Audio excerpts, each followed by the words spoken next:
میں قربان جاواں اگلی حدیث سن صحیح ابن خزیمہ دی اندر ہے الترغیب و الترہیب دی اندر امام ابن منذری نے لکھی ہے من اراد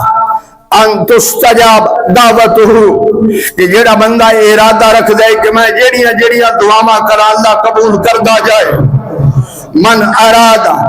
ان تستجاب دعوتہ وان تکشف قربت فلیفرج عن معسرن میرے کریم فرمایا جی چاہنا ہے کہ تیری ہر دعا قبول ہوئے جسے غریب دی غربت دور کر دے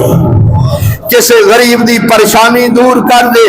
اللہ تیری ہر دعا قبول فرمائے گا اللہ تیری ہر دعا قبول فرمائے گا میں قربان جاواں میں صدقے جاواں رمضان شریف دا روزہ رکھن والے حضرت کلیم اللہ پاک رب ذوالجلال دے نال ہم کلام 70,000 پردے سن کلام ہو رہے ہے کلیم اللہ پاک اللہ دی بارگاہ دی اندر مالک جیڑا رتبہ جیڑا مرتبہ جیڑا شرف میں کلیم نو عطا کیتے اے اور بھی کسے نو عطا فرمایا یا نہیں قدرت دی آواز کلیم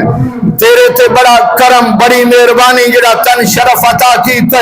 کلام کیتے 70,000 پردے سن مینوں اپنی عزت و جلال دی قسم ہے مینوں اپنی عزت و جلال دی قسم ہے محبوب دا امتی ہوئے گا افطاری دا ٹائم ہوئے گا افطاری دا ٹائم ہوئے گا حلال کھانے سامنے رکھ کے حلال کمائی کر کے حلال رزق لے آ کے پھر اس کو پکا کے اپنے سامنے رکھ کے بیٹھا ہوئے گا ہاتھ اٹھا کے دعا کردہ ہوئے گا کہ کدوں وقت آئے میں افطاری کراں کلیم تیرے نال کلام 70,000 پردیاں چو ہے جدو او وقت آئے گا پردے ہٹ جان گے